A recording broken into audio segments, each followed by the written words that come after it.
into a realm where evil cannot touch her. Impossible! There's no such place!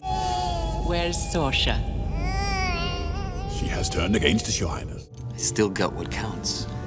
Not for long. One prophecy, one reluctant hero, and one of the strangest fantasy adventures of the 80s. Willow, from 1988, produced by George Lucas and directed by Ron Howard, was pitched as the next great fantasy epic after Star Wars. Goodbye, Laura.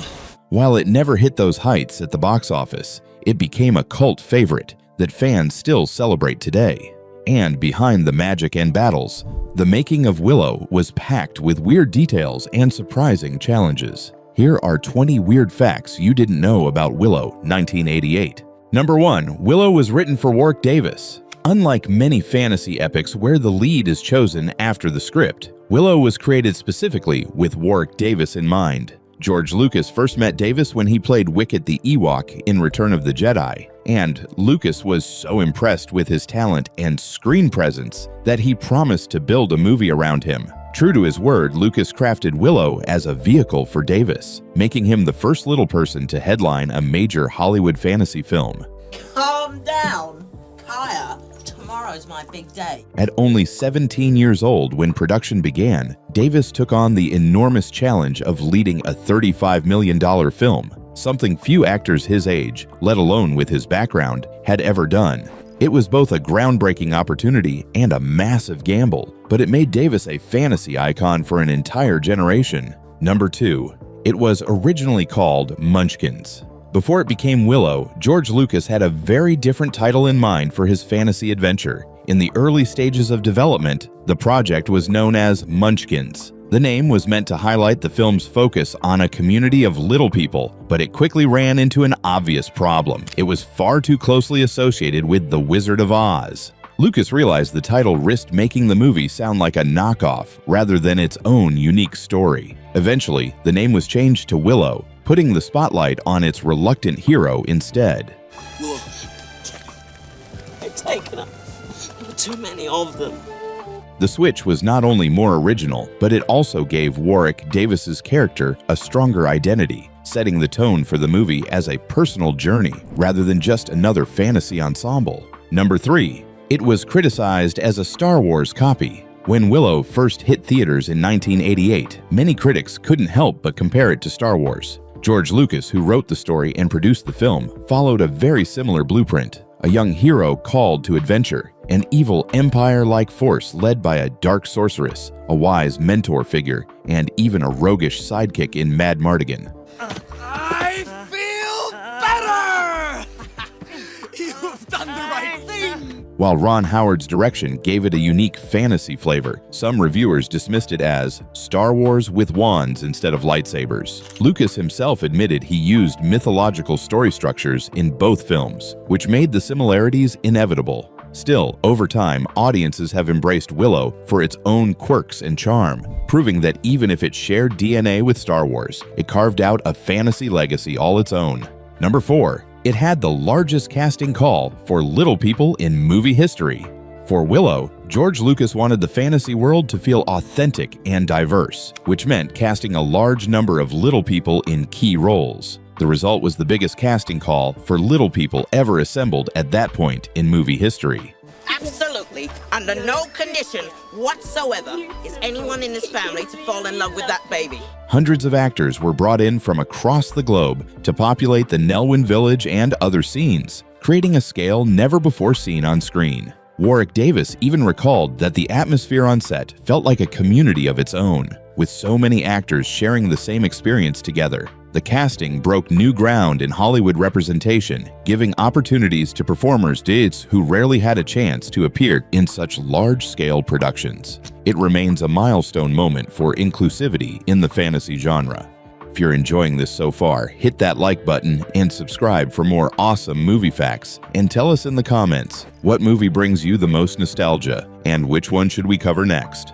Number 5. The Death Dogs were real dogs in costume. The terrifying death dogs that chase Willow and his companions weren't animatronics or CGI. They were real dogs dressed in elaborate costumes. To create the creatures, the production team outfitted large Rottweilers with specially designed armor and grotesque masks to make them look like nightmarish beasts. While the effect was convincing on screen, it wasn't without challenges. The bulky costumes were uncomfortable for the dogs and limited their movement, which meant filming chase scenes required patience and multiple takes.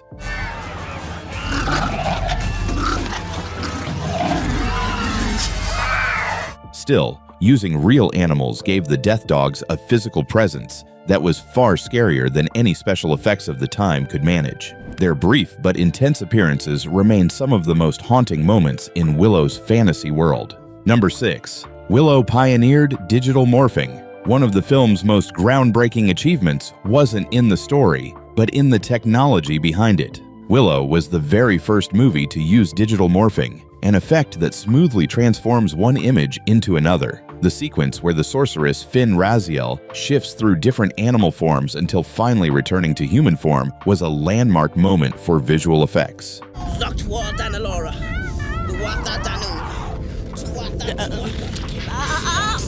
Created by Industrial Light and Magic, the morphing technology paved the way for future blockbusters like Terminator 2, Judgment Day, and Jurassic Park, which expanded on the technique in revolutionary ways. At the time, audiences had never seen anything like it, and the effect quickly became one of the movie's most memorable highlights. Even today, it stands as a milestone in the evolution of modern digital effects. Number 7. The story continued in novels. Though Willow didn't get an immediate sequel on screen, the story didn't end with the movie. George Lucas teamed up with novelist Chris Claremont, best known for his legendary run on Marvel's X-Men comics, to create the Chronicles of the Shadow War, a trilogy of books that picked up after the events of the film.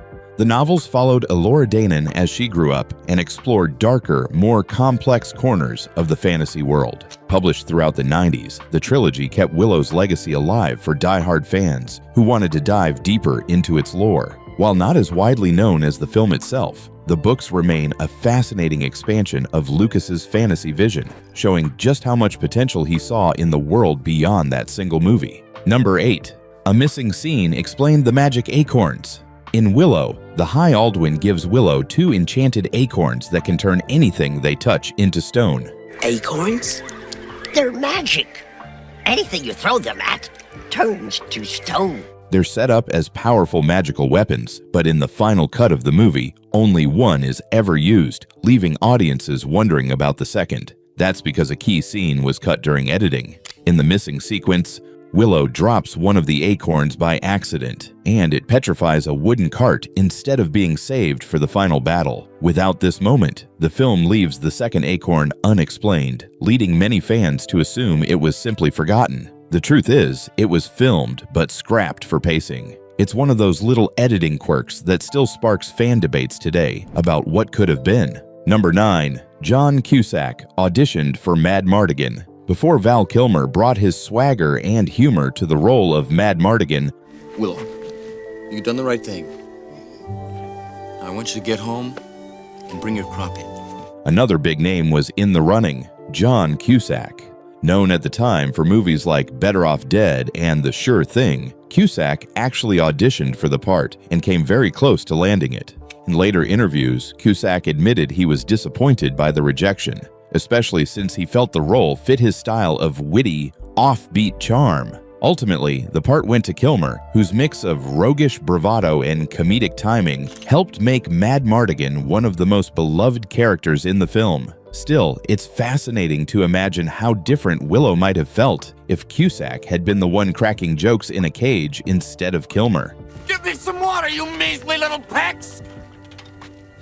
It's dark in here. Number 10. There's a nod to Siskel and Ebert. Willow slips in a fun little Easter egg referencing the famous movie critics Gene Siskel and Roger Ebert. In the film, two of the minor characters are named after the iconic duo. Eric's soldiers, referred to as General Kael and Sorsha, were deliberately paired against characters dubbed after the critics in the script stage. Lucas and Ron Howard reportedly enjoyed sneaking in subtle pop culture nods, and this one was a sly wink to audiences who followed film reviews closely in the 80s. While most casual viewers never noticed the connection, it's another example of Lucas's playful habit of weaving real-world influences into his fantasy worlds. The nod went largely under the radar at the time, but remains a fun bit of trivia for fans today. Number 11. The baby never acted again. Elora Danan might be one of the most important characters in Willow, but the babies who played her didn't go on to acting careers. Like many productions, the role was shared between twins, Kate and Ruth Greenfield, whose only IMDb credit remains Willow. Interestingly, in 2007, Warwick Davis shared a photo with a woman named Laura Hopkirk, who claimed she played Elora for the scenes filmed in New Zealand. Despite her involvement, Hopkirk has never been officially credited online. It's a curious piece of trivia that shows how even something as simple as casting a baby can leave behind a few mysteries. For fans, Elora remains iconic.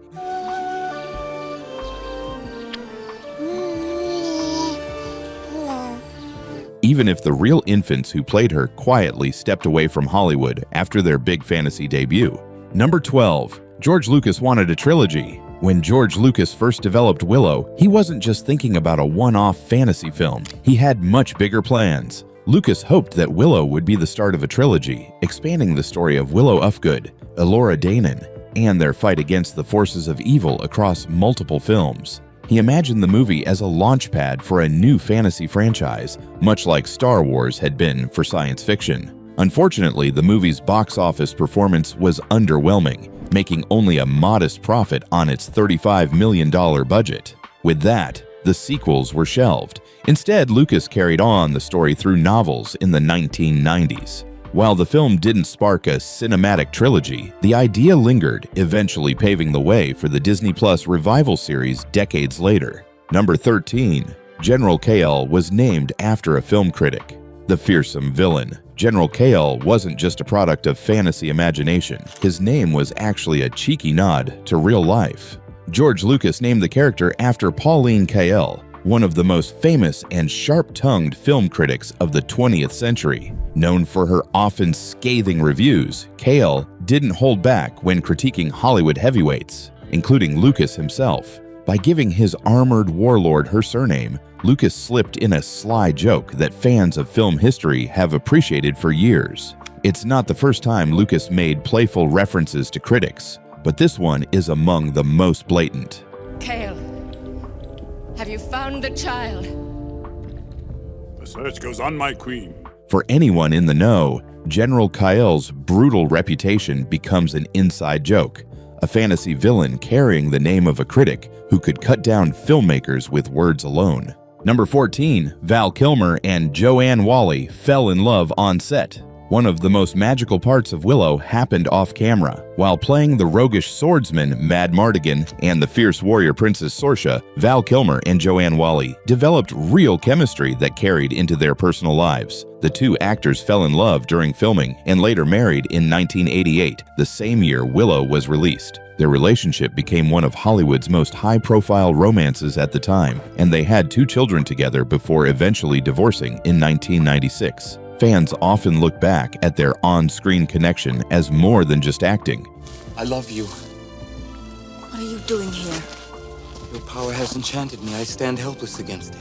It was genuine attraction blossoming in front of the camera. That real spark helped make their characters' romance feel authentic and added an extra layer of charm to the film's adventurous spirit. Number 15. George Lucas originally imagined an animated Willow. In the early stages of development, George Lucas briefly considered making Willow as an animated film instead of live action. At the time, fantasy was a risky and expensive genre, and Lucas knew that practical effects, elaborate sets, and large-scale battles would cost millions.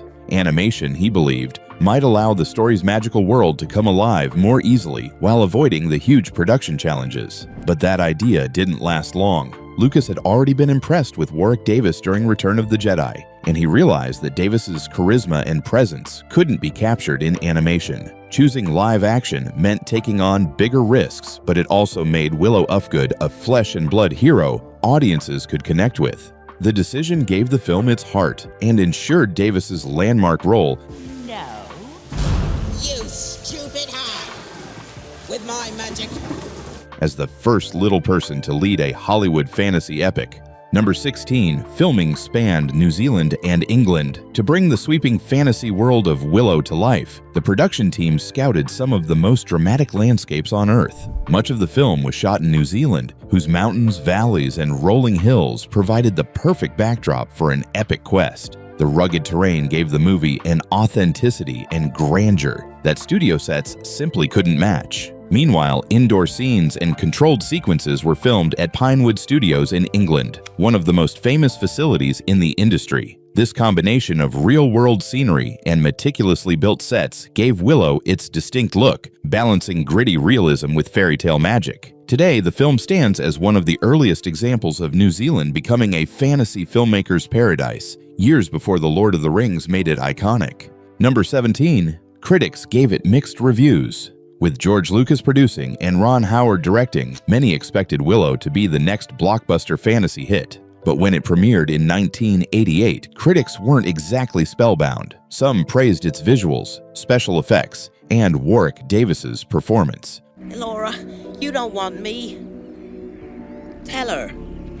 I'm short, even for an elven. But others criticized the story for being too derivative of Star Wars and other fantasy tropes. Roger Ebert called it an artificial world with no real stakes, while other reviewers dismissed it as a charming but shallow adventure. The lukewarm reception hurt its box office momentum, making only a modest profit compared to its hefty $35 million budget. Despite this, Willow slowly built a loyal cult following, with fans embracing its quirky charm and imaginative world, proving that sometimes the critics don't have the final word. Number 18. Lucas wanted Willow to be Star Wars for kids. When George Lucas developed Willow, he wasn't trying to make a dark, gritty fantasy. His goal was to craft something that could capture the same wide-eyed wonder that Star Wars had, but in a sword and sorcery setting aimed more at children and families. He imagined Willow as a stepping stone for younger audiences into the fantasy genre, filled with clear good versus evil themes, magical creatures, and a relatable underdog hero.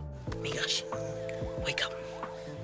It's time to go home. While critics later knocked it for following a Star Wars-like formula, that was very much by design. Lucas wanted it to be fun, accessible, and mythic, just dressed in medieval armor instead of spaceships. Though it didn't become the cultural juggernaut that Star Wars was, Willow succeeded in sparking the imaginations of kids in the late 80s, many of whom still view it as their first great fantasy epic. Number 19. The Brownies were almost puppets. The mischievous Brownies, played by Kevin Pollak and Rick Overton, are some of the most memorable comic relief characters in Willow. Rule, you fool! Get out of the road! But they almost looked very different. Early in development, George Lucas and Ron Howard considered creating the Brownies entirely with puppetry or stop-motion animation, much like other fantasy films of the era. Industrial Light and Magic even explored test ideas for miniature puppets, but Howard wasn't convinced they'd have the same energy as live actors. Instead, the team chose to cast real comedians, then use clever camera tricks and visual effects to shrink them down. This decision gave the Brownies a sharper wit and improvisational humor that puppets never could have pulled off. We have led you to the island of the sorceress Spin Wasel. We'll get a boat in that village. A big boat. Making them scene stealers despite their small size. Number 20. Willow's props came from the Star Wars team. One reason Willow's fantasy world feels so authentic is because the same creative minds who built the galaxy far, far away also crafted its weapons and armor. George Lucas tapped into Industrial Light and Magic's legendary prop makers, the team responsible for lightsabers, stormtrooper gear, and starship models, to design Willow's swords, shields, and battle costumes. Their attention to detail gave the film a lived-in, rugged quality, making the weapons look functional rather than just decorative. Many of the techniques used for Star Wars were repurposed for Willow, including weathering and layering to make steel and leather look battle-worn. It was another example of Lucasfilm's signature touch. Even in a fantasy setting, the world felt grounded, believable, and ready for adventure.